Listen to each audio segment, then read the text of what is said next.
I think you would have loved to see that drive end in a touchdown, get them to the end zone, get out of there, maybe see him hit a few people other than Addison, considering he's not going to have him for the first 3 games of the season. But yeah, I would say that's a successful drive, and that most people, if not all people in that building, would say that was successful for JJ. My critiques were, he missed that throw to Lucky Jackson, and in the regular season, that's kind of a gotta have it throw. Like, it wasn't like he's wide open, but I also do understand that there's a difference between Lucky Jackson and Justin Jefferson running that route and maybe going up and getting that ball. That said, I'll get to that in a minute once I'm done with this part. But I thought his last pass before the field goal was a bit dangerous. It's like he's kind of like unsure of what to do.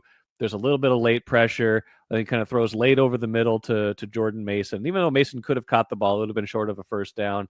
Those are the kinds of plays that get intercepted in the NFL if you're not careful. There's a deflection or there's a linebacker lurking that you don't see. That's probably to me is probably going to be KO's biggest teachable moment to McCarthy, is that don't do that. Don't do that in the NFL.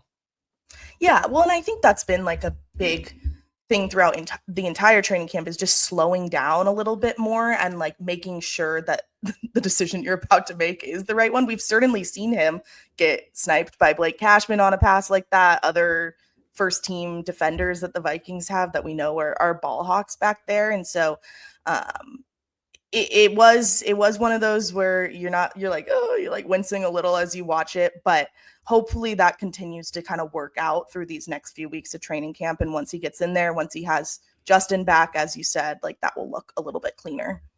But like we said too, you've got no Jordan Addison for the first 3 games of the regular season. You haven't been able to build even more rapport with Justin Jefferson during training camp because he's been sidelined with this minor hamstring issue. You're not going to have, doesn't seem like Rondale Moore is going to be part of the equation at all after seeing the significance of the injury he suffered in that preseason game. And not like he was surging during camp before that, but he was certainly a veteran option. So like, you're going to go into week 1 with at this point, what looks like a pretty thin receiving core. Obviously Jefferson, you expect him back. Hawkinson will catch passes, things like that. But like, I'm a little bit concerned about his options going into week 1 at this point. Yeah, I mean, it certainly doesn't look great. I do think that top 3 of Justin Jefferson, Jalen Nailor, Lucky Jackson will be serviceable. And I think along with TJ Hawkinson, along with Aaron Jones, presumably catching some passes out of the backfield, like they'll be able to get by, KO when Jordan's suspension was announced, like referenced last season when they were without Jordan because of his ankle injury. I went back and looked through those games. They didn't have TJ Hawkinson at the time either, but Jalen Nailor was who they leaned on, and Nailor, I think, has only gotten better since last season.